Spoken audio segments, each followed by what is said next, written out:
Hello, hello. Bonjour. Bonjour à Comment va tous. tout le Alors, monde? vous savez quoi?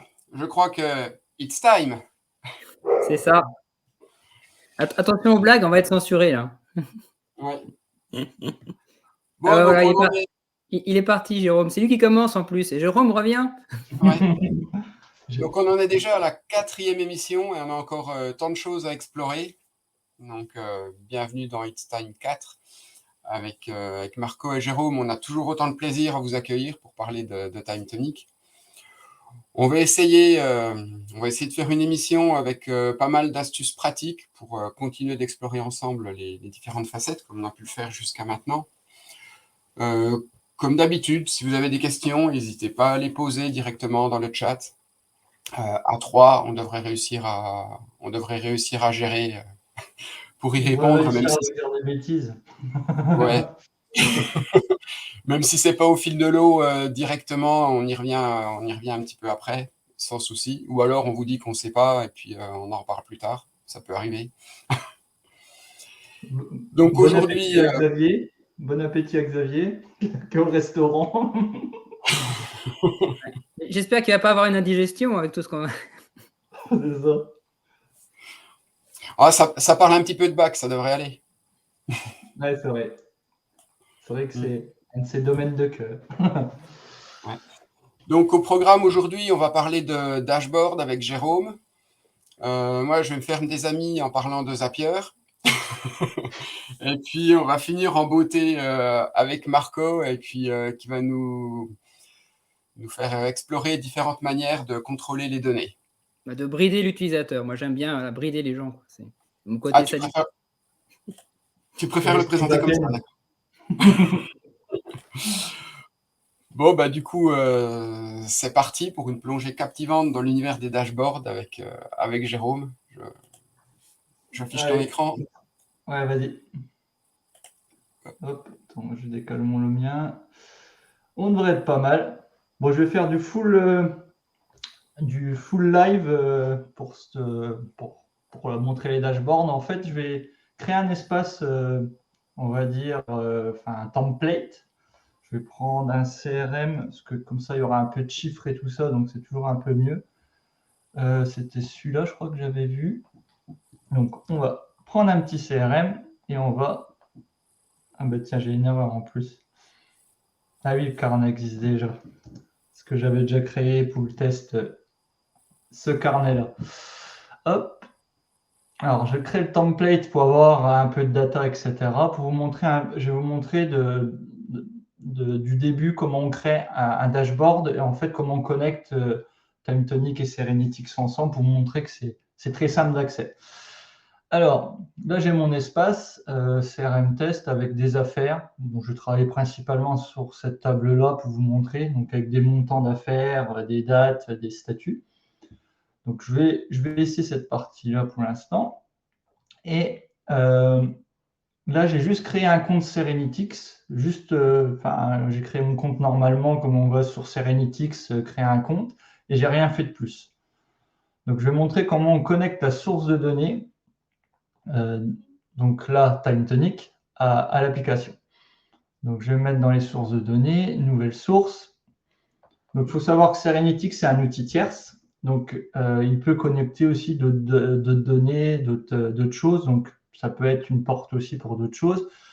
Mais là, je vais vous montrer vraiment l'intégration avec TimeTonic. Donc, mais on peut voir qu'il y a du SQL, il y a des systèmes de data warehouse internes à Serenitics. Il y a beaucoup d'autres services qui viennent en complément sur Serenitics. Donc, Serenitics, je vais prendre connecter une source TimeTonic. Et là, il me demande l'user ID et la key. En fait, ce que c'est qu'il va se connecter par API au service.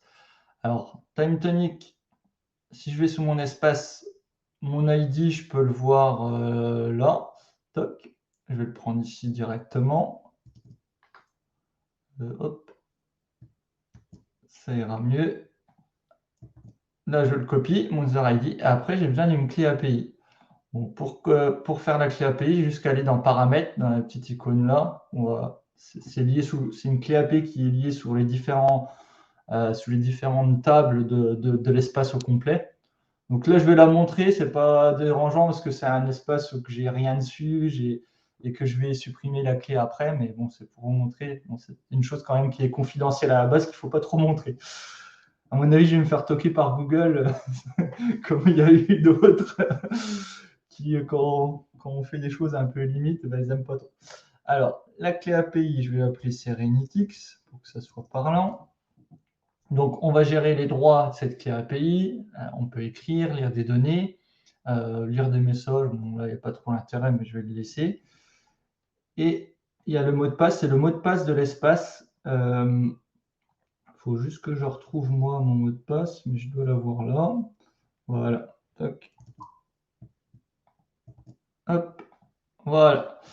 J'ai créé ma clé API, donc il a pris le nom. La clé, elle apparaît là. Je vais la copier et je vais ensuite la mettre dans l'espace key de Serenitics.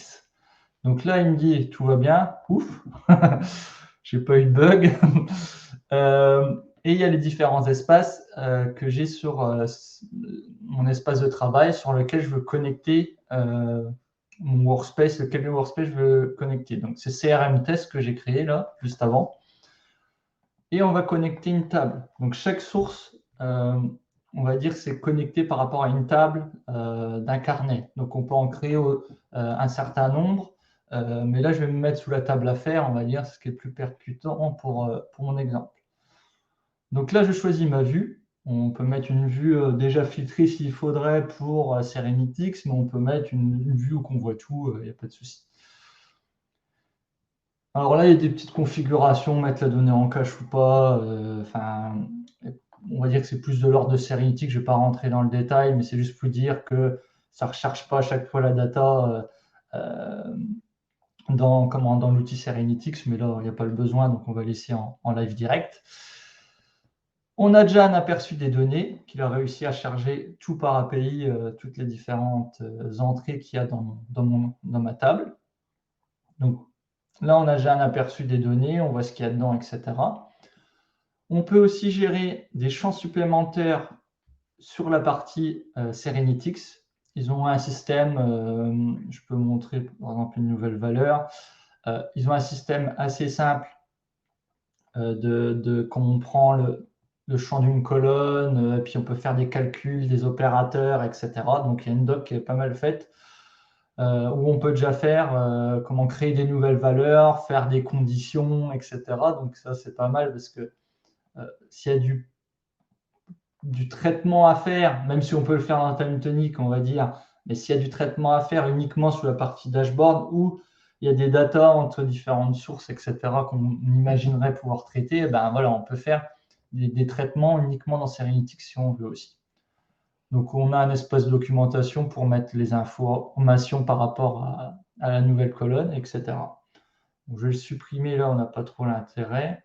Enfin, je vais la laisser, on verra qu'elle apparaîtra au pire. Après, il y a l'utilisation. Bon, après, on rentre dans les détails. Une API de Serenitics, il y a des systèmes pour gérer plusieurs sources, etc. Bon, ça, je ne vais pas rentrer dans le détail là, ce sera trop complexe. Donc, on a réglé notre source. Je vais lui donner un petit nom. Je vais lui mettre affaire CRM. Donc là, on va créer maintenant notre app. Alors, ce qu'ils appellent une app dans Serenitics, en gros, c'est un dashboard, mais comme le dashboard en Serenitics, il permet pas mal de choses, on peut limite appeler ça une petite app. Donc, en standard, il y a une page d'accueil qui est créée. Et dans cette page d'accueil, on va créer des apps. Donc, mon app, ça va être test, on va marquer live it's time. OK. Et là, il m'a créé un premier dashboard. Donc, pour expliquer un peu comment ça fonctionne dans Serenitics, on a des onglets au-dessus. Là, c'est tout ce qui est partie visuelle complète de l'app. On a une partie, la roue dentée, ça va être par rapport aux composants qu'on a sélectionnés, ça va être les options de paramétrage. Et là, on a des préférences, c'est pour aller dans on va dire, dans des fonctions un peu plus évoluées, d'éditeurs de style, de code CSS, etc. Il faut savoir que Serenitics, c'est un vrai outil de dashboard qui va très très loin. Même on peut rajouter du code, faire des fonctions Python.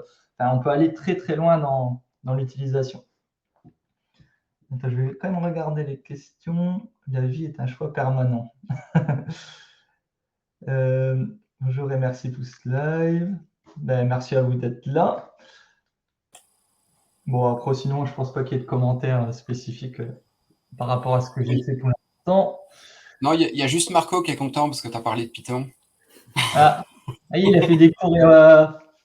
C'est pas mon langage préféré, mais bon, j'aime bien.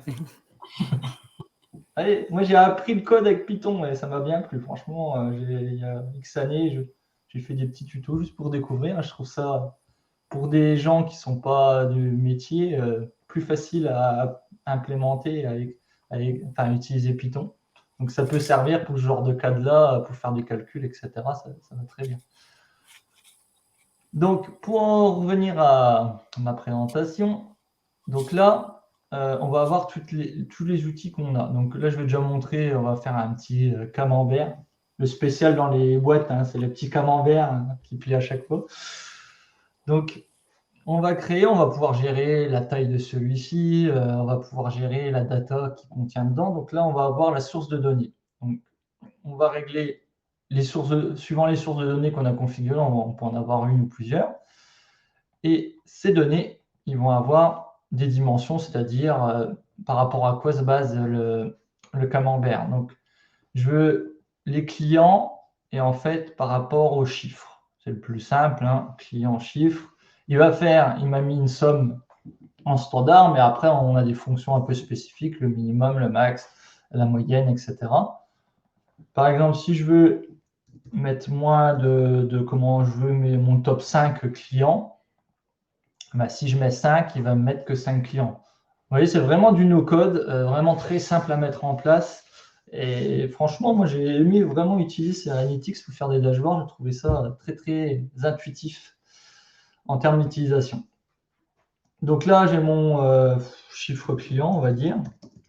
On peut tout noter, on peut faire des choses un peu plus belles. Là, j'ai mis mes données, par exemple. On peut mettre des filtres. Des filtres qui peuvent être aussi bien des filtres statiques, c'est-à-dire qu'on va régler là. Par exemple, on pourrait gérer que c'est assigné à une personne ou non, etc. Donc, ça, c'est un filtre simple, statique, qui n'est pas par rapport à une donnée. On peut avoir des filtres dynamiques. Je vais en montrer un, par exemple, qu'on va dire par rapport au statut commercial. Et on va avoir un filtre qui va reprendre toutes les valeurs de statut commercial. On va pouvoir filtrer dedans. Ce qu'il y a de bien dans Serenity, c'est qu'on voit directement le rendu que ça a et on interagit directement avec la data. C'est directement en live et on verra après quand on sera dans l'app. Tout est dynamique, même dans TimeTonic, l'utilisation, tout est dynamique. Donc là, par exemple, je vais tout désélectionner, je vais mettre que mes affaires gagnées. Pour avoir mon chiffre d'affaires, on va voir que j'ai pas un gros chiffre d'affaires. Ah si, ça va, c'est des gros montants. On peut régler la mise en forme des valeurs. Par exemple, le label du montant, on va dire, c'est chiffre d'affaires. On peut rajouter une devise. On peut rajouter, au niveau du rendu graphique, afficher les valeurs, par exemple. Comme ça, on sait qu'il y a 91% et que c'est 230 000 euros. On peut gérer vraiment sur le graphique, aller beaucoup plus loin dans le design, dans avoir des boutons d'export, par exemple, ça c'est pas mal aussi. Comme ça, les clients, si on fait des portails clients avec des dashboards ou en interne, qu'on veut extraire de la data, on peut avoir directement des extractions possibles. On va avoir tous des paramètres après graphiques suivant chaque représentation derrière, mais franchement, ça reste assez simple d'accès et assez simple à modifier. Je vais montrer quelques autres. Il y a des camemberts, il y a tout ce qui est bar graph. Là, pareil, c'est juste des façons différentes de représenter la donnée. Après, c'est un peu tous pareil. Je vais faire par client et on va mettre tous les clients et tous les chiffres. Hop, et on va, par exemple, il faudrait que je vais en mettre moins, je vais mettre les 10. Toc. Et comme ça, on a tous les noms. Et puis voilà, c'est juste pour vous montrer différents exemples de ce qui est possible de faire. Alors là, j'ai créé une app. On a aussi la fonction des onglets. Par exemple, on veut avoir plusieurs pages suivant des domaines. Par exemple, là, je pourrais avoir ma partie suivi commercial et ma partie financière d'un côté. On pourrait créer différentes parties. Ce qui est pas mal aussi, c'est les filtres. Donc, on peut créer des filtres. Je vais faire comme ça. Toc. Hop. Ça pour vous montrer un peu que c'est du plug and play. On va avoir des filtres et je vais rajouter un filtre. On va dire, je veux que un filtre à différents choix suivant les affaires. Et en fait, je veux choisir sur l'ensemble des datas qui sont connectées à cette source que on va changer, tiens, la date peut-être. Ça peut être sympa ça. Il y a quoi comme date? Update, je sais pas si c'est top. Date de commande. Allez, on va choisir date de commande. Par exemple, si on voudrait mettre que ce qu'il y a eu cette semaine, là, il n'y aura peut-être rien. Hein, je ne sais même pas parce que le dashboard, je ne sais pas si le CRM, il met toutes les stats. Par exemple, si je mets que cette année, eh ben, ça va me faire les filtres sur les différents éléments qu'il y a derrière la source. Donc, l'avantage de ça, c'est qu'on peut comme ça modifier, avoir des filtres suivant des dates, etc. Et on va pouvoir, ça modifie toute la data en fonction de ces dates-là. Donc, c'est directement interactif avec la donnée. On va avoir aussi des vues map, des KPI, des petits stats. Si on veut faire juste un chiffre en stats, je vais quand même montrer parce que ça c'est visuel. Et ça, on s'en sert souvent. Bon, je le fais à chaque fois sous chiffre, mais je ne sais pas si c'est ce qui est le plus pertinent, mais on va dire que c'est plus important. Donc là, on va avoir un indicateur, par exemple, du chiffre d'affaires global qui est sélectionné.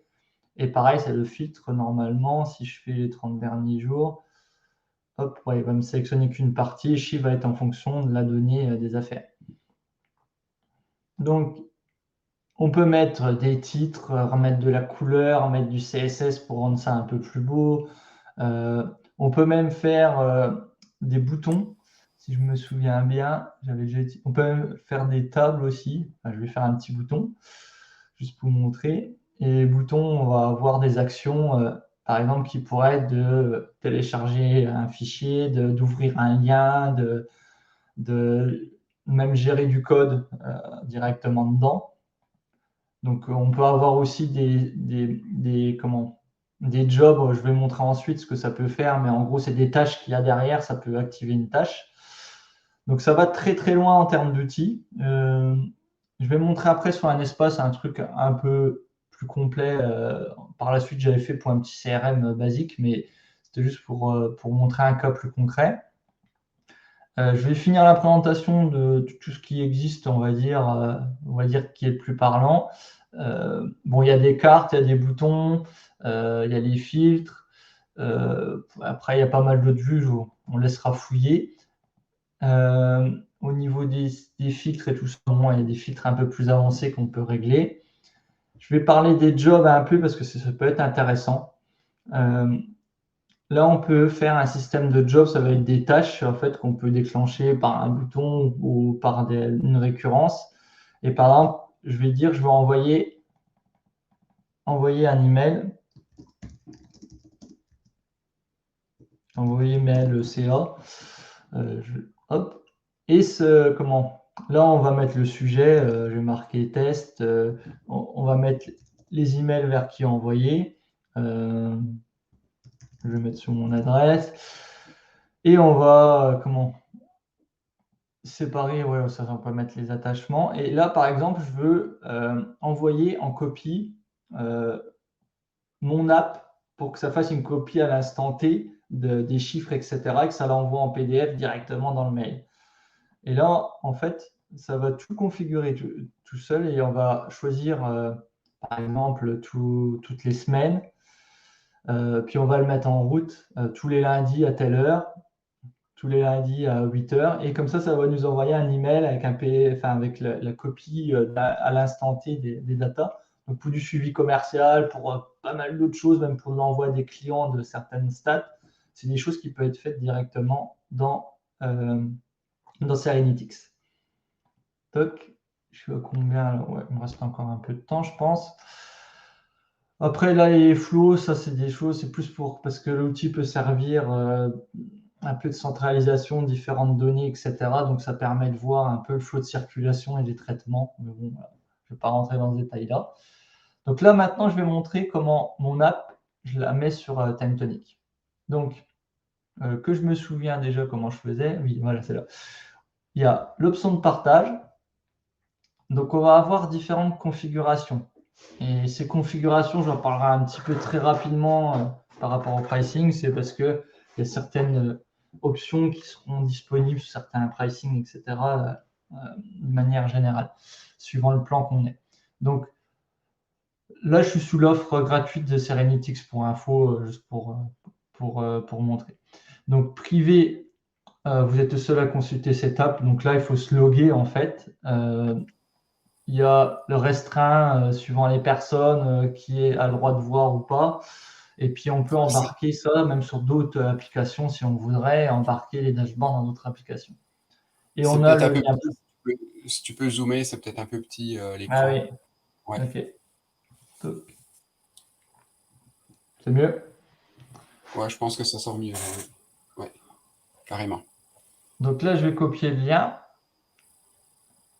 Et là, on a les différents modes. Je vais mettre en mode public pour que ce soit le plus simple. Hein. Toc. Et en fait, on va avoir le lien vers ce dashboard-là. Donc, comment on le met dans TimeTonic? Ensuite, je vais me remettre dans mon CRM. En fait, on va créer une Smart Page. Alors, ces Smart Page, j'avais déjà montré très rapidement dans un autre live, mais c'est juste une page où on peut embarquer une autre application, quand elle le permet, bien sûr, parce que certaines applications, ça marche, et d'autres pas. Donc, je vais créer ma Smart Page qui va être, je vais appeler dashboard, hein, je vais être très original. et où je vais mettre mon lien Serenitix qu'il y avait précédemment. Donc, il faut savoir qu'il y a une petite option, envoyer le code de l'utilisateur à Serenitix. Pareil, ça va dépendre des plans et tout ça, mais en fait, ça va permettre de, suivant l'utilisateur qui utilise Serenitix, que ça va filtrer en fonction de l'utilisateur TimeTonic par rapport à Serenitix et stats. Donc, l'avantage, c'est qu'on a un filtre directement suivant l'utilisateur. Ça, c'est TimeTonic. Par contre, ce filtre, il faut l'avoir paramétré dans Serenitix. Ouais, c'est ça. Il y a un petit tuto qui est bien fait sur l'aide TimeTonic qui montre un peu comment le configurer. Bon, là, je ne vais pas le faire, je ne vais pas rentrer trop dans les détails, mais je l'avais déjà fait, moi, en test. C'était assez simple. Donc, là, j'ai créé ma Smart Page et vous voyez directement, en fait, on a une vue de ce que j'ai créé directement dans mon espace. Donc, et là, pareil que tout à l'heure, en fait, on a tous les champs sont dynamiques directement. On a les boutons, on a la vue, on a les indicateurs. Enfin, là, c'est parce que j'ai pas dû sélectionner le truc, mais en gros, il va me faire tout en live et on aura un dashboard vraiment dynamique directement dans l'application. Et on peut créer plusieurs smart pages sous plusieurs espaces, etc. en fonction du besoin. Qu'est-ce qu'il y aurait d'autre à dire sous les smart pages? Voilà au niveau du dashboard là que je vous ai montré. Je vais vous montrer un autre que j'avais fait, même s'il est très succinct aussi, mais c'est juste pour vous montrer un peu ce qu'on peut faire. En fait, c'était ma première version de mon outil que je m'étais fait de suivi de mes prestats. Et j'avais anonymisé tout ça, j'avais fait un espace de démo après avec cet outil-là. Et je prenais un peu mes opportunités de leads, le nombre de leads par mois, la répartition des leads. J'avais mon potentiel de vente en cours, tout ce qui n'était pas encore ciblé, mais qui était possible de convertir. J'avais le potentiel de vente, un peu la répartition pour me rendre compte, il y a tel projet, ça représentait tant de pourcents. Les types de projets, dire si c'est outil métier, automatisation, etc. Et je m'étais fait un petit dashboard comme ça. Et pareil pour la source des leads, je regardais un peu d'où venaient mes leads, de Malte, de mon réseau, de certains partenaires, etc. Donc, comme ça, j'avais un suivi vraiment complet au niveau de mes opportunités. Et là, pareil, j'avais fait les petits filtres dynamiques pour choisir les dates, etc. Et j'avais fait une deuxième Smart Page pour mon suivi financier. Par exemple, là, c'était vraiment ce qu'il y avait après. Le chiffre par mois, le chiffre par client pour avoir des sommes, les projets en cours, combien ça représente, la répartition des projets. J'avais fait un petit outil de suivi de paiement aussi pour me suivre où c'est que j'en étais dans mes paiements, qu'est-ce qu'il y avait en retard, etc. Donc, c'est pour vous montrer un peu un cas réel d'utilisation, mais on peut faire beaucoup d'autres choses. Je ne sais pas s'il y a eu des questions. Non, pas spécialement. Donc, Non, j'en ai pas vu. Alors, est-ce qu'il y a des timides qui n'osent pas? Bon, voilà, on va dire au niveau de l'application. Après, il y a un tarif, juste pour expliquer très succinctement, parce qu'il faudra rentrer un peu dans les détails, mais au niveau de la tarification. Donc, TimeTonic, et on peut utiliser Serenitix en version gratuite, parce que Serenitix se permet déjà. Si je prends le tarif, non, c'était pas là. Hop. Je suis mis sous. Ah oui, parce que j'ai ouvert ça. Attendez, hop, voilà. Donc Serenitix a différents tarifs. Il y a une version, il y a une version quand on est une agence, une version quand on est personnel. On va avoir différents accès studio, de viewers externes, d'espace, etc. Donc on peut déjà l'utiliser en gratuit. Moi, souvent, j'ai utilisé en gratuit pour le début du projet parce que ça suffit largement. Et après, suivant le plan qu'on a à TimeTonic, à partir de Pro, on a une tarification, des options spéciales qui se mettent en place niveau TimeTonic. À partir de Pro, on a le droit. Je vous remettrai un petit compte rendu plus tard si ça vous intéresse, s'il y a des gens que ça intéresse, mais c'est pour vous montrer sous Pro combien on a le droit de dashboard, combien on a le droit de sources, etc. Il y a des limitations là-dessus. Et après, il y a une offre aussi en business qui permet d'aller beaucoup plus loin et d'être un peu plus libre au niveau du nombre illimité au niveau dashboard, illimité au niveau des apps. qui a les views, qui ont pu mettre des utilisateurs TimeTonic qui ont accès à l'extérieur, etc. Enfin voilà. Donc c'est pour aller beaucoup plus loin dans l'utilisation de dashboard avec la partie business qu'on a, on va dire, quelque chose de plus conséquent. Donc, il y a des choses qui sont incluses et la partie business, c'est un surcoût en plus pour cette partie. Voilà au niveau de la présentation.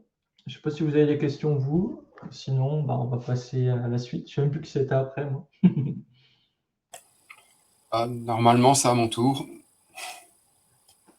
Ok. Bon, je vais arrêter Non, l'écran. ça me semble très clair. Ouais, tu as fait des choses sympas avec les dashboards là. Ouais, puis franchement, c'est assez simple. J'étais bluffé par la facilité de faire les choses et les filtres et tout ça. Enfin, franchement, je trouvais ça simple à implémenter et ça permet de faire beaucoup de choses. Et même, il y a des possibilités techniques qui vont très très loin, même si on a besoin avec Serenitix. Et je pense pour des outils de gestion d'entreprise et tout ça, enfin, au mieux d'avoir un truc très basique qu'ils auraient fait en interne TimeTonic, ils ont pris un vrai outil pour faire ça. Et je trouve ça très pertinent parce que on le voit sur d'autres outils, hein, dont Airtable, il y a certaines choses qui sont déjà bien, mais ça reste limité, et surtout en termes d'utilisation, que là, vu que c'est un outil externe, ça permet beaucoup plus de choses. Et on peut même avoir d'autres sources, etc. Donc, ce qui permet encore plus d'ouverture. Airtable, en termes de graphique, tu es quand même hyper, enfin, de dashboard graphique, tu es quand même hyper limité. Donc,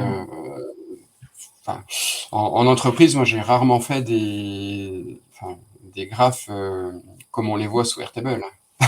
Oui, non, mais c'est sûr, c'est pour ça. Après, Et puis sinon, ouais, je voulais te demander, tu as déjà testé en croisant, en utilisant avec une autre source de données et puis en mixant des données TimeTonic et d'autres ou pas? Non, t'as pour pas eu être le cas franc, non, encore. parce que mon besoin à chaque fois, c'est limité à des apps TimeTonic Ouais. on gérait tout le business dans TimeTonic. Mais enfin, après, ça peut être facilement testable avec un Google Sheet, par exemple, parce que je crois Ouais. qu'il s'y est donc directement. Donc, mais je vois pas trop le souci. Au contraire, enfin, c'est ça la force, c'est un peu de multiplier les sources. Et il y a même des fonctions pour agréger la data en fonction des sources et de faire, tu vois, des calculs et tout ça. Donc, ça va très très loin. Ouais, j'ai fait quelque chose avec, mais je suis pas allé forcément aussi loin que toi, puis j'ai pas testé non plus l'agrégation de data de différentes sources. Ok, Toi ok. qui as passé un peu de Bon. temps, je me pose des questions. Bon, je vais laisser la place à Martial. Ouais, donc on va parler, donc après la partie dashboard, hop, ouais, je partage mon écran. Après, ouais, on va parler de Zapier, puisque Zapier est directement intégré à TimeTonic. Enfin, il y a l'app TimeTonic qui est dans Zapier. Alors, la première chose à faire, c'est de préparer la clé API. Donc ça, Jérôme vous a déjà montré la démarche avec la définition du niveau de droit qu'on peut accorder à l'API. Donc voilà, de lecture, écriture, etc. Là, tac, c'est mon écran. Voilà. Ouais, faut que tu mettes- ouais, nickel. Ouais, c'est bon. Donc ouais, déjà, quand on est dans... Non, c'est pas là. Quand on est dans TimeTonic et puis le automatisé avec Zapier, en fait, il renvoie juste sur la page de Zapier. Donc, qu'est-ce qu'on retrouve dans Zapier? Donc là, je suis sur un nouveau Zap, juste pour montrer un petit peu les triggers et puis les actions qu'on peut avoir. Donc, alors, pour les personnes qui ne sont pas forcément habituées à Zapier ou aux automatisations, le principe est toujours de partir, alors ce qu'on appelle un trigger ou un déclencheur. Donc, c'est quelle action va permettre de lancer l'automatisation. Et ensuite, on a une liste d'actions.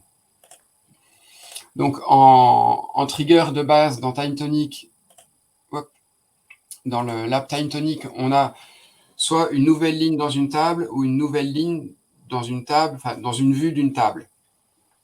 Donc, il vaut mieux utiliser la ligne dans une vue, à savoir qu'il y a une particularité, c'est que quand la ligne, elle rentre dans la vue, si on la fait ressortir et re-rentrer, ça ne redéclenchera pas le zap.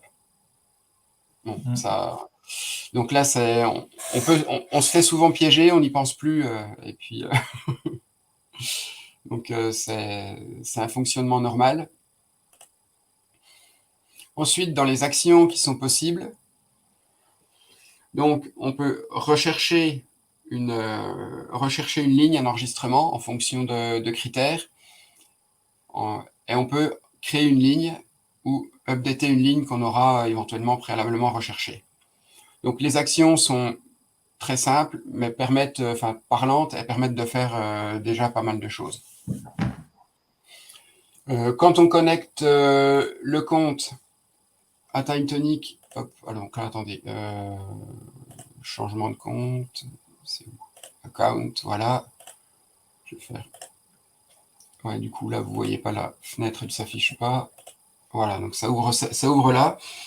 Donc, Zapier nous demande l'user ID. Donc, c'est comme Jérôme en a parlé tout à l'heure, c'est le nom du compte, alors bien sans l'arrobas qui est devant. Et puis le token, la clé API qu'on aura déterminée. Voilà. Donc, connexion relativement classique. Alors maintenant, je vais vous montrer deux petits cas.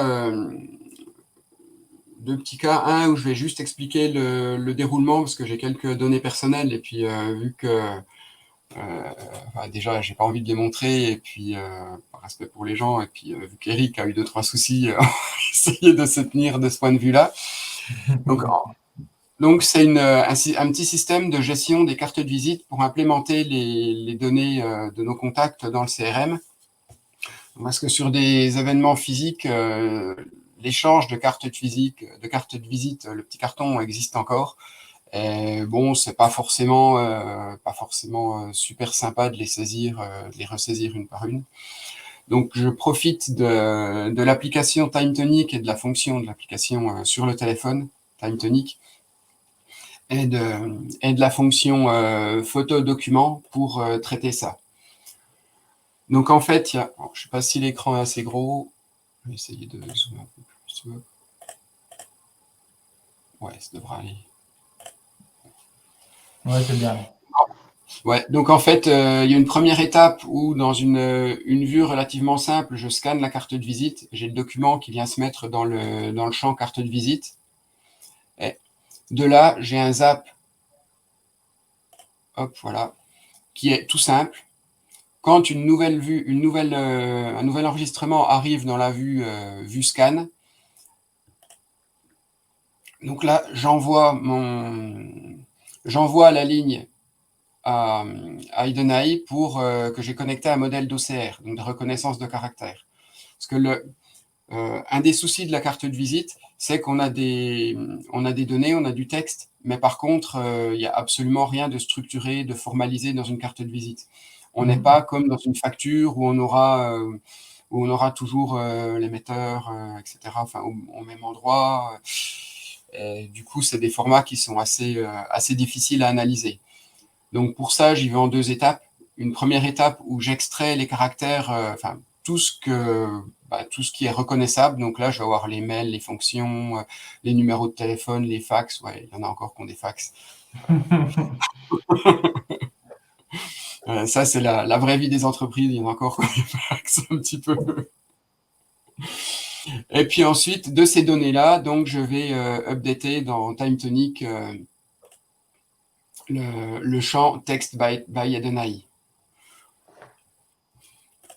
Hop. Donc de là, j'ai une automatisation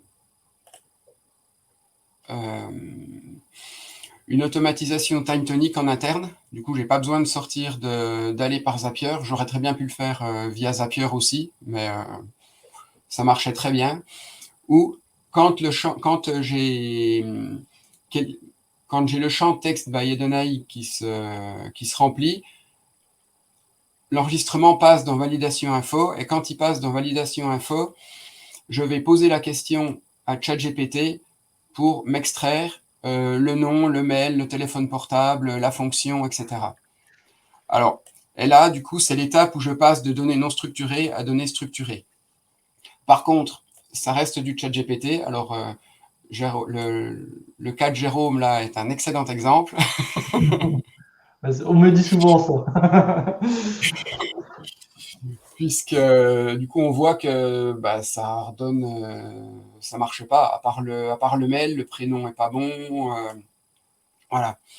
Donc, j'ai la possibilité de retoucher ces informations et ensuite, je change le statut pour passer le statut à envoyer vers les contacts une fois que j'ai manuellement vérifié les informations.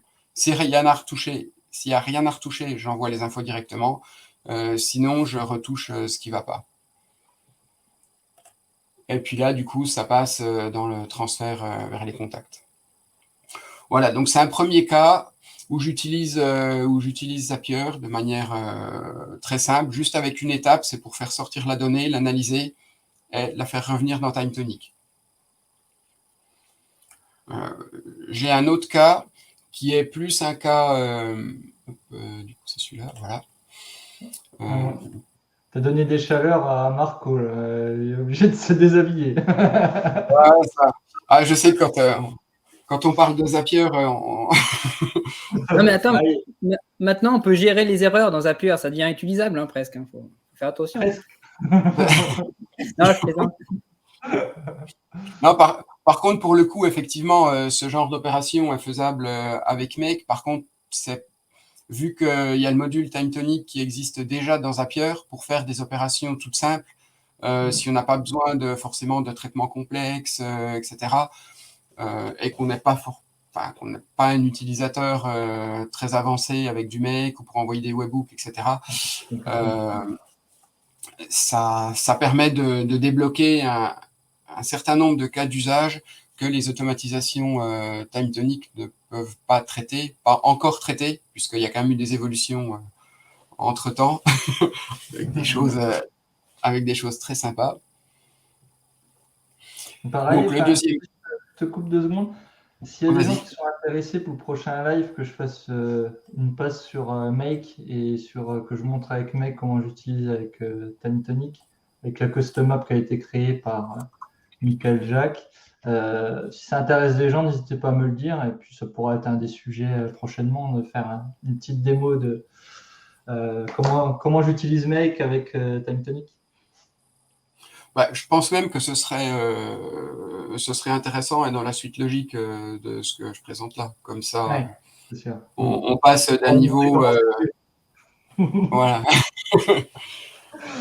On commence avec le niveau poussin et puis on passe en senior d'un coup. Non, mais Zapier, il est très bien parce qu'en plus, même pour faire les trucs simples, c'est beaucoup plus abordable pour les gens et même pour maintenir quand même, pour des choses simples, ça se passe bien. Après, j'aime bien Make parce que pour aller faire des choses plus évoluées, disons que Make a beaucoup plus de fonctions et de trucs visuels qui te permettent de gagner du temps et en plus d'être très efficace. C'est juste pour ça. Là, c'est vrai que sur des cas où, comme là, j'envoie la donnée et puis je la récupère. Bon, le plus long, ça a été de trouver le bon modèle d'OCR à utiliser. Ah ouais, c'est sûr. Donc ouais, le deuxième cas, c'est un cas où je gère des trajets de transport. Donc j'ai une adresse de départ, une adresse d'arrivée, et puis j'ai envie de connaître la météo du lieu d'arrivée. Donc ça peut servir en hiver ou sur des longs trajets dans le cas de transport routier pour savoir est-ce qu'il faut que je m'équipe des pneus neige, est-ce que voilà, des choses comme ça. Est-ce que je peux laisser aller. Comment est-ce qu'il faut que je prenne mes lunettes de... On sent la personne qui a travaillé dans la logistique pendant quelques années. Ouais, en fait, maintenant, il y a quand même beaucoup de transporteurs qui équipent systématiquement tous les tracteurs tous les tracteurs de tous les équipements. Ça n'a pas toujours été forcément le cas. Bon. À vrai dire, maintenant, il y a tellement d'interdictions de circuler dès qu'il y a un demi-flocon de neige qui tombe que on est quand même moins souvent embêté. Donc le cas, c'est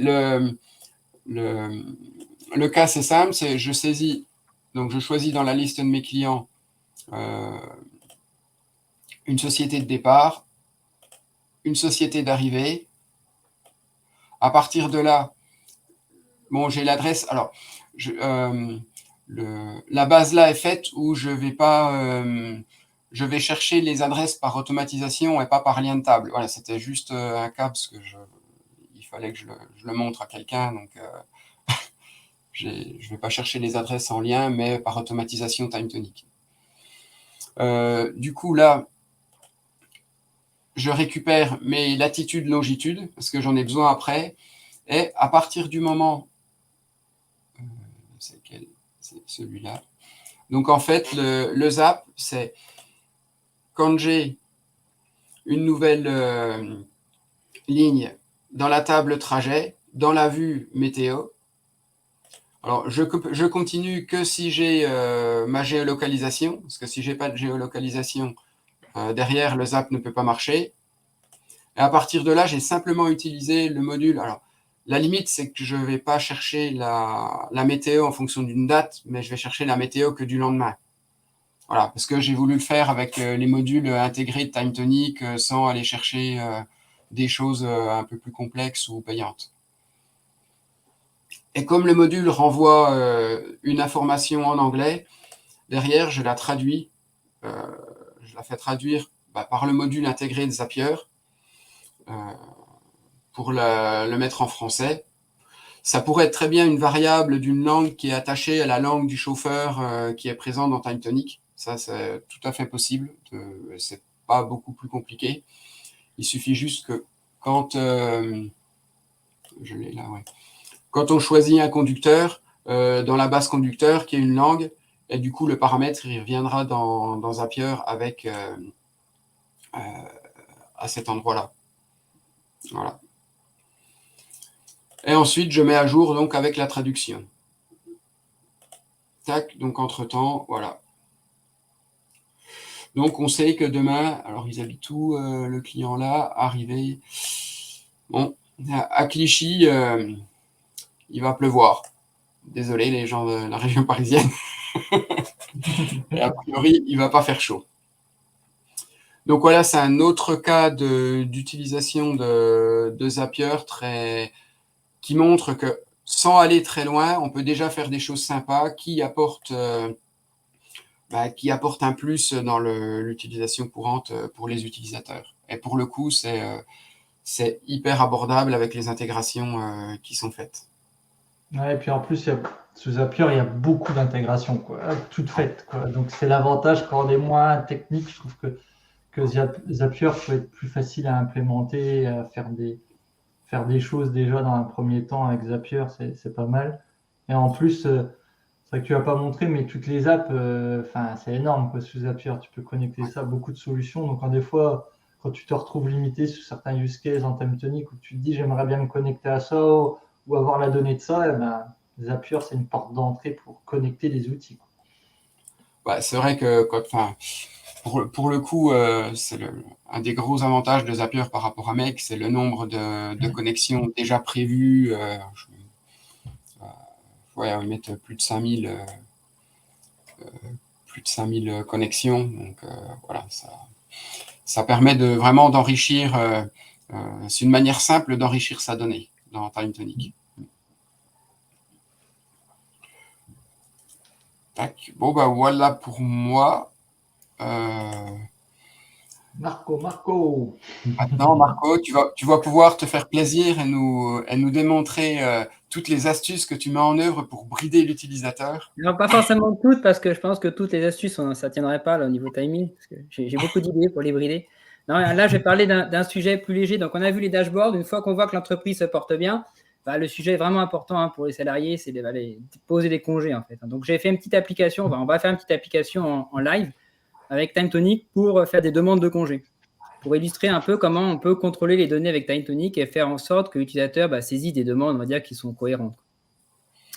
Alors là, j'ai créé donc une base live 7 mars. Donc, c'est une base qui est vierge. Et là, maintenant, je vais créer une table pour faire des demandes de congés. Donc, je crée une nouvelle Smart Table. Je vais l'appeler demande congé. Une demande de congé, c'est quoi? Alors, je vais considérer une demande assez simple. On va dire qu'une demande de congé, il y aura un statut. Il y aura une date de début, une date de fin. et puis notamment le demandeur de congé, celui qui va valider, potentiellement des commentaires aussi hein, par rapport à la demande de congé. Donc là, je renomme du coup la vue, parce que la première vue, je la mets toujours admin. Par défaut, je mets un petit icône et du coup, on est parti. Alors là, dans ma demande de congé, je vais renommer le premier champ qui est un champ auto-incrémenté. Par exemple, pour l'appeler juste numéro de demande, on va dire que ma demande va être auto-incrémentée. Ce n'est pas très important, l'identifiant technique, enfin plutôt l'identifiant métier de ma demande, ce n'est pas très important. Moi, ce qui m'intéresse, c'est vraiment de pouvoir montrer comment on peut du coup faire une demande de congé un petit peu sympa. Alors l'idée, c'est de rajouter un statut. Donc un statut, bah, ça va être du coup un champ du coup sélection. Donc le statut, avec un T, ça serait peut-être mieux. Un champ de type sélection. Sélection, on va dire, moi, je n'autorise pas la saisie libre. Parce que saisie libre, ça veut dire que quelque part, on pourrait ajouter un nouveau statut alors que bah non, je veux imposer les statuts. Donc, je n'autorise pas la saisie libre. On va pouvoir faire, par exemple, une nouvelle demande. Ça va être le statut, du coup, par défaut. On peut ajouter, du coup, un statut où la demande va être acceptée. Demande de congé acceptée. Et puis, il y a un troisième statut, par exemple, qui va être refusée. Alors, je change un peu les couleurs pour que ce soit à peu près logique par rapport, du coup, au contenu. Là, du coup, j'ai inséré le champ statut. Ensuite, j'insère du coup 2 colonnes, date, du coup, date de début, date de fin. Donc, on va avoir date de début. Donc, une colonne de champ date. Hein, jusque-là, rien de fou pour le moment. Hop, chat dans date de début. On va du coup dupliquer la colonne pour pouvoir faire une colonne date de fin. Date de fin. J'insère la date de fin. Et du coup, la date de début, je vais peut-être lui mettre une valeur par défaut. Par défaut, je vais dire que c'est aujourd'hui, par exemple. Je ne mets pas forcément de valeur par défaut pour la date de fin. Et il me reste aussi quand même quelque chose d'important. Bah, peut-être ajouter qui fait la demande de congé. Donc, le demandeur. Donc, le demandeur, là, je vais faire du coup un lien vers une autre table pour lier du coup à la table des utilisateurs finalement de mon espace, enfin du tout, ou même de ma société. L'idée, c'est de pouvoir faire en sorte que de pré-remplir automatiquement le demandeur avec l'utilisateur TimeTonic qui est connecté. Donc là, je fais un lien avec mon espace d'administration et je prends la table des utilisateurs. Je vais uniquement sélectionner un utilisateur. Je ne vais pas pouvoir créer forcément un collaborateur depuis cet espace-là et une seule personne pour le demandeur. Donc là, je crée le demandeur et pareil, je vais créer du coup aussi le valideur. Ce que j'appelle le valideur, c'est la personne qui va valider du coup les congés. C'est pareil, donc lien vers une autre table. La table, du coup, l'espace. Donc là, je fais un lien vers une autre base qui est du coup mon espace d'administration. Je choisis la table utilisateur, lien unique, sélection uniquement. Là, j'insère le champ. À ce stade-là, donc si je ajoute une nouvelle demande, ça ressemble à ça. Donc là, j'ai pas mal d'infos qui ne sont pas forcément des infos pertinentes, notamment description, created on. Donc, je vais arranger un petit peu ça. Du coup, je vais créer une nouvelle vue. Je ne touche pas à la vue admin et je vais l'appeler par exemple nouvelle demande. Et dans cette vue-là, je vais masquer certains champs et modifier le comportement de certains champs. Alors moi, je suis de ceux qui détestent que le champ statut soit modifiable. Donc par exemple, le champ statut, pour moi, il faut qu'il soit en lecture seule et qu'il soit par exemple modifié par rapport aux actions de l'utilisateur. Celui qui va valider les congés, il aura 2 boutons, accepter et refuser. En fonction de ça, par exemple, le statut sera automatiquement mis à jour. Donc si je vais faire ça, je vais le mettre en champ lecture seule. Alors, qu'est-ce que je vais mettre en champ lecture seule ? Le champ statut, je ne veux pas qu'il soit modifiable. Dans tous les cas, il sera en lecture seule. Il y a des champs que je veux aussi masquer. Donc, je les rends invisibles, simplement. Les champs update, je les rends invisibles aussi. Comment, je les rends invisibles. Pareil, la personne qui fait le demandeur, je vais dire que ça va être celui qui fait la demande. Forcément, c'est celui qui est connecté. Je ne veux pas que ça soit modifiable. Je ne vais pas faire une demande de congé pour quelqu'un d'autre. Ça serait peut-être même dangereux. Le valideur, c'est pareil. Je ne laisse pas le choix. Donc là, si je fais ça, maintenant, si je change, quand je crée une demande, alors le statut, il est non modifiable, il n'a pas de valeur par défaut, je vais lui en mettre une.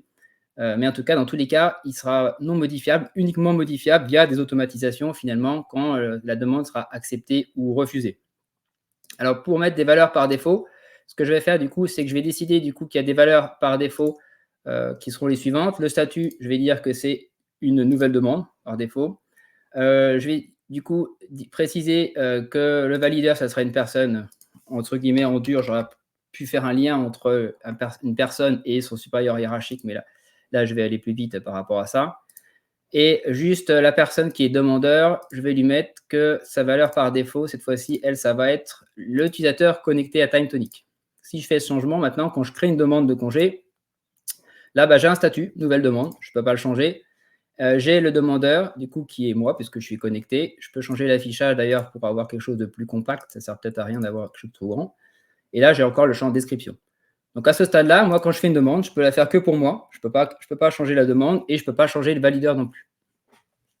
Maintenant, quand je fais une demande de congé, j'ai envie qu'il y ait certaines données qui soient forcément renseignées. Quand je fais une demande, je veux une date de début, je veux une date de fin et je veux un valideur. Donc, je peux, dans TimeTonic, dire, voilà, ces 3 champs-là vont être des champs obligatoires. Impossible de créer une demande si ces champs-là ne sont pas renseignés. Pour faire ça, du coup, je vais sur les colonnes en question.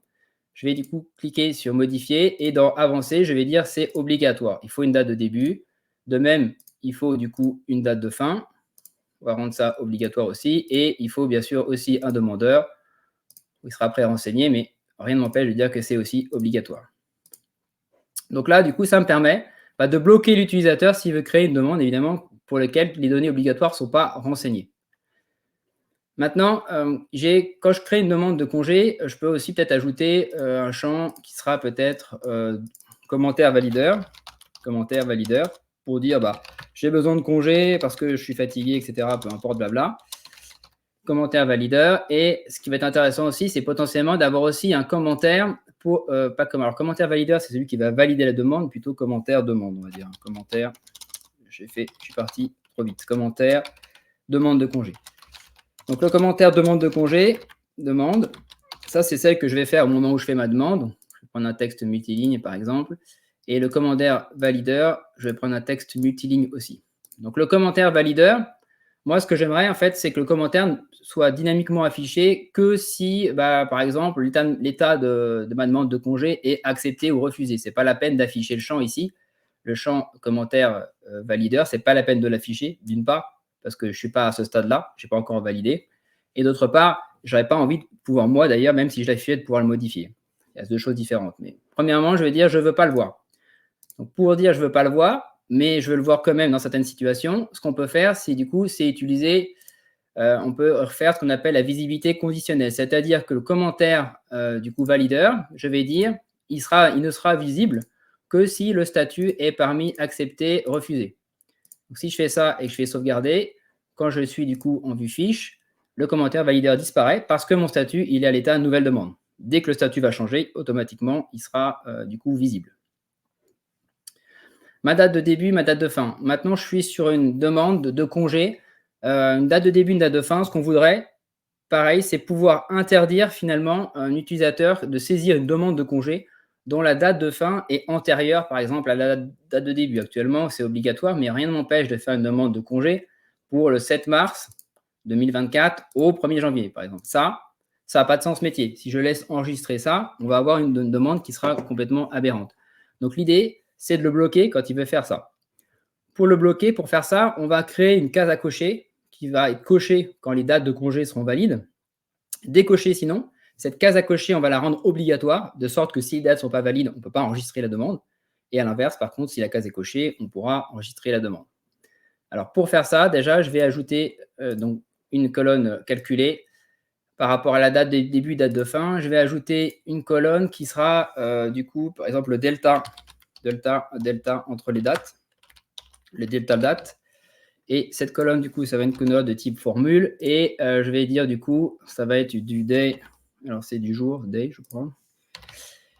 Day delta. Donc, ça, du coup, ça me calcule le delta en jours entre la date de début et la date de fin. Donc, la date de début, ensuite, je mets date de fin. Donc là, j'insère ce champ-là. Si je mets quelques valeurs pour voir ce que ça donne, si je fais du coup du 6 mars, par exemple, au 23 mars, donc j'ai une valeur qui est positive. Donc, moi, ce que je vais dire déjà, c'est que les dates sont valides si mon delta date, il va être positif ou nul. Donc, j'ajoute une colonne case à cocher qui va être du coup date valide. Donc là, c'est une checkbox, case à cocher. J'insère le champ. Alors, cette case à cocher, je vais la rendre obligatoire, de sorte que du coup, si elle n'est pas cochée, on ne peut pas enregistrer la demande de congé. Elle va être obligatoire, mais elle ne sera pas modifiable directement, évidemment. Il ne faut pas que l'utilisateur puisse passer outre, qu'il puisse saisir des dates qui ne sont pas cohérentes et qu'il puisse cocher la case pour dire, en fait, ces dates sont valides. Donc, pour faire ça, je la rends obligatoire, déjà, d'une part, et tout de suite, donc, dans la nouvelle demande, plutôt dans cette vue-là, je vais la rajouter. Je vais mettre, du coup, date valide. Je vais la rajouter. Elle sera en lecture seule. Et voilà, ça c'est bon. Je sauvegarde avec la vue et du coup, elle est bien obligatoire.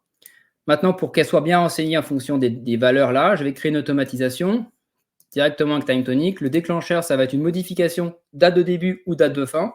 Et dès que j'ai modifié un des deux champs, je recalcule finalement, je saisis ma valeur dans ma case à cocher. Donc ça va être date de début ou date de fin.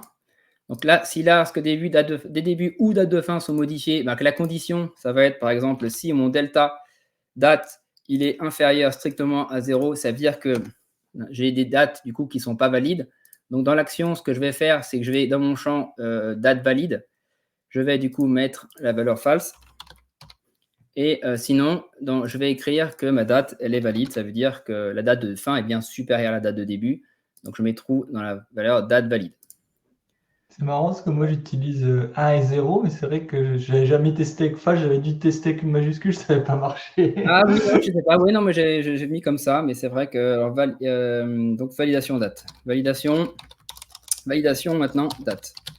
Hop. Donc là, si je sauvegarde, normalement mon automatisation est bonne. Donc là, si je crée une nouvelle demande de congé cette fois-ci, et j'essaye de faire une demande, on va dire, qui est pourrie. Alors déjà, ce que je peux voir, c'est que date valide, évidemment, il est affiché, mais je ne peux pas le modifier. Et si j'essaie de faire une demande du 7 mars, par exemple, au 3 janvier, qui n'a pas de sens, là, dans ce cas-là, on voit que le champ date, il me dit qu'il est requis parce qu'il n'est pas coché. Et en bas, j'ai l'information que certains champs requis sont manquants ou erronés. Donc, je ne pourrais pas enregistrer ma demande parce que ma date de fin, elle n'est pas valide. Et puis, à l'inverse, si ma date de fin, je prends une grande période de congé, là, je suis fatigué, on va dire, hop, voilà. Automatiquement, c'est possible, date est valide, je peux sauvegarder et enregistrer. Donc là, j'ai fait un contrôle de données qui m'assure que la date de fin est bien supérieure à la date de début. Alors, je peux faire des contrôles métiers, on va dire, plus élaborés. C'est un exemple assez simple, peut-être parlant. J'espère que c'est parlant. En tout cas, voilà, je peux contrôler quand même ça assez finement, finalement, mes données. Qu'est-ce que je peux faire aussi pour contrôler mes données qu'est-ce qu'il me dit? C'est... Alors, je regarde un peu les commentaires, parce que Vive Zapier, qui c'est qui a dit Vive Zapier non, non, mais en plus, juste blague à part par rapport à Zapier, maintenant qu'ils peuvent gérer les erreurs, pour moi, c'était vraiment bloquant. Ça, le fait de ne pas gérer les erreurs, je n'ai pas regardé Zapier avec ça. Mais c'est vrai que maintenant qu'ils peuvent gérer les erreurs, je trouve que ça peut vraiment avoir plus de sens aussi. Hein. Même si j'aime bien Mec ou NBTN, mais bref, blague à part. Du coup, alors, j'en étais où? Oui, je disais, oui. Maintenant, ce que j'aimerais aussi faire, c'est bloquer l'utilisateur s'il y a un petit malin qui essaye, par exemple, de faire 2 demandes de congé identiques, par exemple. Voilà, pour faire ça, je peux utiliser finalement la notion de clé dans TimeTonic. Et je peux dire, qu'est-ce qui va identifier une demande de congé? Je ne veux pas qu'il y ait 2 demandes identiques, de sorte qu'il y ait la même date de début et la même date de fin pour le même demandeur. Donc, du coup, pour faire ça, je peux dire, sur ma date de début, je vais la modifier et je vais dire que ma date de début compose la clé unique, au sens que ça va du coup être bloquant. Alors, si je mets que la même date de début, évidemment, il faut que j'aille plus loin, parce que dans ce cas-là, 2 personnes ne pourront pas poser leur congé en même temps. Alors, si c'est ce que je veux faire, c'est possible, mais là, ce n'est pas l'objectif ici. Hein. C'est vraiment d'empêcher 2 demandes identiques. Donc, je mets ça sur la date de début. Je mets ça sur la date de fin aussi. Hop, voilà. Et là, il faut aussi que je rajoute le demandeur, parce que sinon, 2 personnes ne pourront pas prendre exactement la même plage de congé. Je rajoute ça sur le demandeur, hop, compose la clé unique. Donc maintenant, c'est en place. Donc là, j'ai fait déjà une demande pour moi du 6 mars au 23 mars. Donc je vais essayer de recréer la même demande donc, du 6 mars au 23 mars. Donc là, la date de début, j'ai dit que c'était le 6 mars. Et c'était 23 mars, la date de demande? Je crois, bizarre. Voilà, 23 mars, il m'a enlevé ma date et il m'a affiché en bas votre modification a créé un doublon. Je ne sais pas si c'est assez gros. Hein. Vous voyez bien, peut-être. Voilà. Votre modification a créé un doublon, elle a été annulée. Donc ça veut dire, évidemment, je ne peux pas faire 2 fois exactement la même demande. C'est un moyen, en fait, d'éviter finalement les doublons. Qu'est-ce que je voulais dire d'autre qui peut être intéressant? Ah oui, alors, du coup, donc là, le fait de commentaire valideur, ça j'ai montré, ça ne sera pas forcément affiché. Ce qui peut être bien aussi, je peux ajouter aussi des boutons d'action, par exemple, si je veux qu'on puisse valider ou non la demande. Et c'est pareil, ces boutons, je pourrais bien sûr les rendre visibles que pour une certaine personne ou que dans un contexte différent. Et évidemment, je pourrais aussi, même s'ils étaient visibles, les rendre désactivés parce que je ne suis pas le valideur. Il n'y a que le valideur qui peut faire ça. Si je veux faire une action, par exemple, si je veux rendre un champ disponible que pour le valideur, le commentaire valideur, je ne sais plus ce que j'avais mis ici. Est-ce que j'ai mis restreindre l'accès. Alors non, c'est pas ça que j'avais mis. Je voulais faire une visibilité conditionnelle. Alors ça, le commentaire valideur, j'ai dit, OK, il est visible que si le statut, la demande, elle est acceptée ou refusée, mais en plus, peut-être que j'ai envie de le rendre visible que par le valideur. Bon, là, ça n'a pas forcément de sens. Qu'est-ce qui pourrait être intéressant de rendre visible par le valideur? Ajoutons plutôt un bouton. On va ajouter un bouton, valider demande. Bon, ça sera la même chose pour refuser, hein, évidemment, valider demande. On va considérer que je suis sympa. Je fais que valider les demandes de congé. Donc, je transforme en bouton ma case à cocher et je l'appelle valider demande. Voilà, cette case à cocher, elle est là, valider demande, et je peux dire, en fait, ce champ-là, de toute façon, il a une lecture seule conditionnelle. Autrement dit, il va être en lecture seule pour celui qui ne valide pas la demande. Donc là, du coup, la lecture seule, ça va être si le valideur n'est pas, si l'identifiant TimeTonic, en fait, ne contient pas le valideur, du coup, le bouton va être grisé. Hop, valider la demande. Qu'est-ce que j'ai fait à modifier? Je me suis trompé là-dedans. Visibilité lecture conditionnelle. Le valideur ne contient pas. J'ai dit contient l'identifiant, ça ne contient pas. Bon, après, ça dépend de. Voilà. Donc là, je ne suis pas le valideur de ma demande de congé. Donc effectivement, le bouton, de toute façon, il ne va rien faire. Il est désactivé. Et pareil, je pourrais ne pas le rendre visible, ce qui fait qu'avec le même écran, suivant que je suis le valideur ou pas, j'ouvre la même demande et en fonction de ça, j'ai le bouton ou pas, et le bouton est disponible en fonction.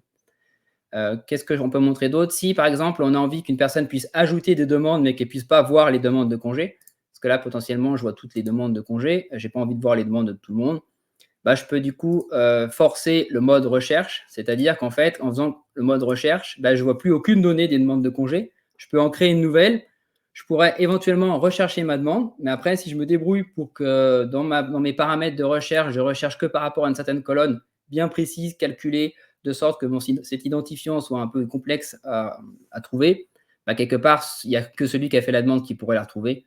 Et du coup, ça permet de masquer les demandes qui sont faites, par exemple. Mais par contre, je peux quand même retrouver des demandes. Qu'est-ce que j'avais prévu de montrer d'autre aussi? Je pense que. Alors, qu'est-ce qu'on peut faire aussi pour bloquer? Je peux aussi, du coup, bloquer la suppression. Je peux considérer que pour cette vue-là, les utilisateurs n'ont pas le droit de supprimer les éléments. Donc, je peux faire, du coup, un blocage de suppression. Je peux bloquer l'ajout d'enregistrement dans la vue. Voilà, je suis le PDG, j'ai envie que mes collaborateurs ne puissent plus saisir de demande de congé. Donc, je bloque tout, ils ne peuvent plus saisir aucune demande. Voilà, ce n'est pas intéressant dans l'exemple que j'ai donné, mais voilà, on peut bloquer aussi, on peut bloquer ces choses-là.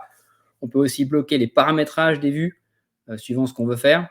Alors, on a un certain nombre d'actions. En tout cas, je trouve que tout ce qui est lecture seule, déjà, lecture seule, conditionnelle surtout, c'est ça qui est le plus puissant, lecture seule conditionnelle, champ obligatoire et du coup, visibilité aussi conditionnelle, c'est quand même assez puissant parce que du coup, on peut s'adapter assez vite au contexte et on peut aller assez loin comme ça. Du coup.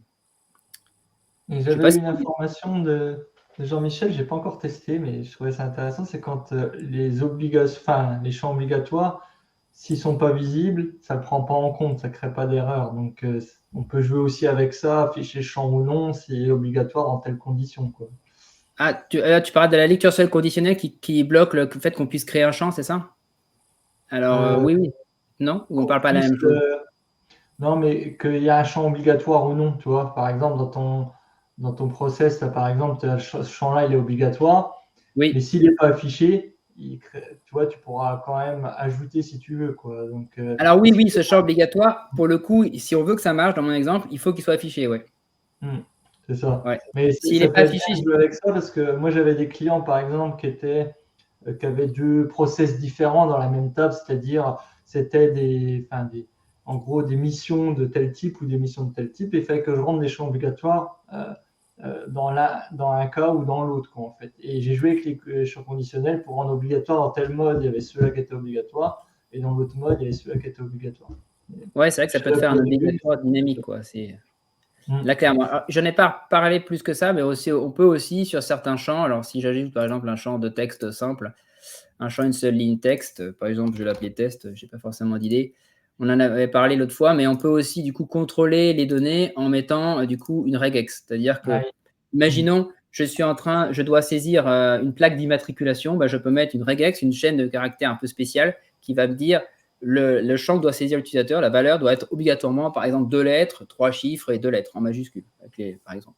Donc ça peut vraiment permettre de contrôler de manière fine et de valider uniquement des données qui ont un sens métier, quoi. Et pour éviter toujours d'amener des données qui sont un peu pourries en base, quoi, quelque part. C'est vraiment ça. Ça, c'est super parce que souvent des champs, par exemple, c'est un numéro de facture de tel truc et on sait que c'est toujours 14 chiffres. Si on met ça, au moins, ça valide. Parce que moi, j'avais beaucoup de clients où il y avait des erreurs et ça leur posait des gros soucis derrière pour retrouver après réellement le truc. Dans d'autres outils que je ne citerai pas, en général, des fois, il y en a qui mettent un petit encart pour dire attention, saisissez bien la plaque d'immatriculation sous la forme clam. Mais quelque part, l'expérience montre qu'il ne faut jamais faire confiance à l'utilisateur. Voilà, donc c'est pas parce qu'on lui dit de pas faire ça qu'il peut très bien faire autrement, quoi. Soit volontairement, soit involontairement. En général, c'est plutôt l'inverse. Il va assez vite, il n'a pas forcément compris le modèle et il saisit une donnée qui n'est pas cohérente. Si on le bloque, ça peut être une contrainte, mais quelque part, en fait, ça lui évite de saisir des données qui vont être fausses, quoi. Donc finalement, c'est quand même intéressant, quoi, pour lui. C'est pas juste bloquer pour bloquer, hein. C'est vraiment l'idée d'accompagner quelque part l'utilisateur et de lui faire comprendre pourquoi il ne peut pas saisir une demande parce que sa demande finalement n'est pas cohérente, quoi. Ouais, c'est quand même plus sécurisant de bloquer, quelque part de bloquer, de verrouiller la saisie en amont, plutôt que de laisser faire la saisie et de faire un message d'erreur comme quoi la saisie n'est pas bonne. Ouais. C'est un décontournement qui est possible, mais voilà. Ouais, autant le bloquer tout de suite, quoi. Ouais, c'est moins sécurisant et puis c'est moins transparent pour l'utilisateur. Il fait sa saisie, il passe à autre chose et puis il n'a pas vu qu'il y avait un message d'erreur. Et par expérience, de ce que je vois chez beaucoup de clients, TimeTonic, Airtable et autres, il y a beaucoup de soucis dans la gestion des données, dans la qualité des saisies de données, et c'est souvent un gros point noir pour faire évoluer le système et tout ça après. C'est qu'une fois qu'elle est saisie et qu'il y a plein de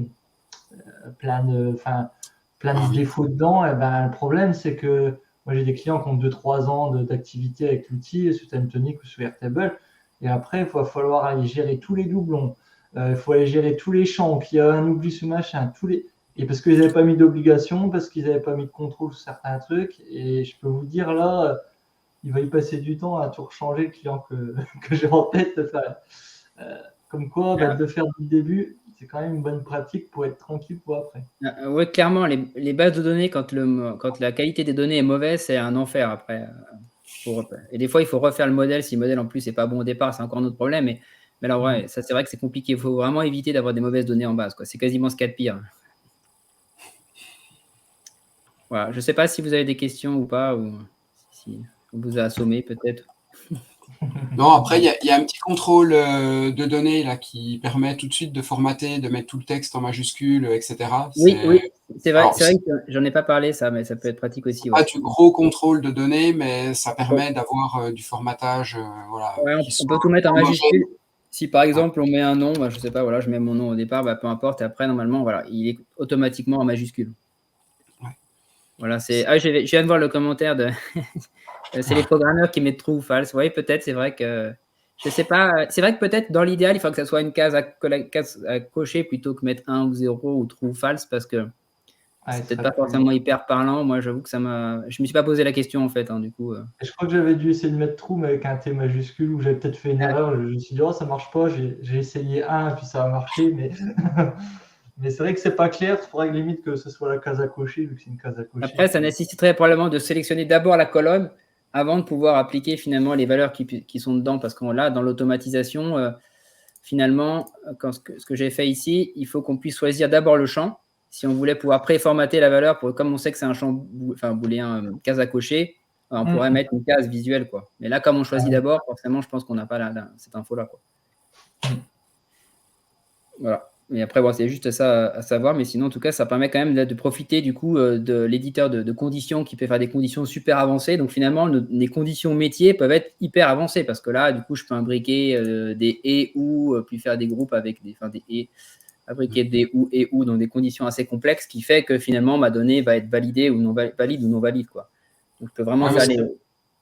Ce que j'aime bien, comme tu faisais, c'est vrai que c'est top. Franchement, ta façon de voir, pour valider ou non avec une case à cocher, machin, tout ça, je trouve ça vraiment pas mal. Je faisais pas comme ça exactement, ça dépendait des cas, mais c'est vrai que j'utiliserais peut-être plus.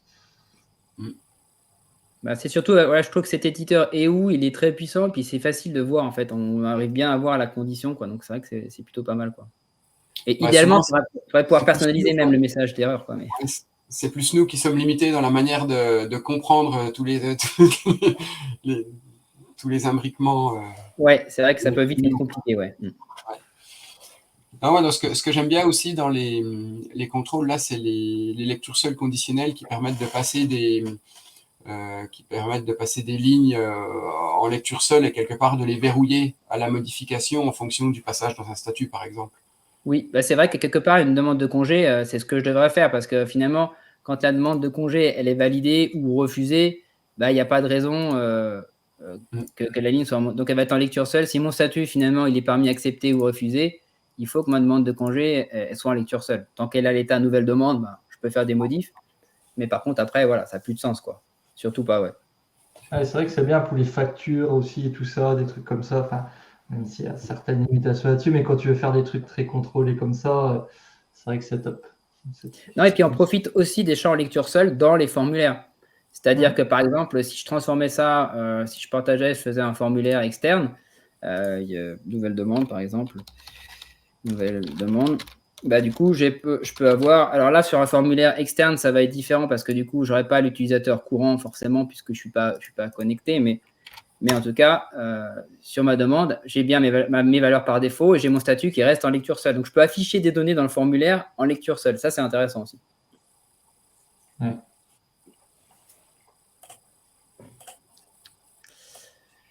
Voilà. Bah, je ne sais pas s'il n'y a pas d'autres questions. Oh, bah, on a une fois de plus, on a encore bien débordé. Ouais, c'est pas grave. Personne derrière. Comme on sait qu'il n'y a personne derrière, voilà, ça. on se met moins la pression sur le timing. Edouard, il me demandait si la vidéo sera dispo. Bah, je ferai un peu comme d'hab. Moi, je mettrai sur ma chaîne YouTube demain ou dans la journée de demain, je pense, la vidéo du replay.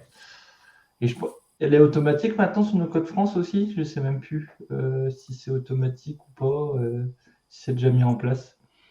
Je ne sais pas. Mais en tout cas, bah, je le mettrai sur ma chaîne YouTube. Je crois qu'Edouard, il l'a déjà, donc il n'y aura pas de souci. Ouais.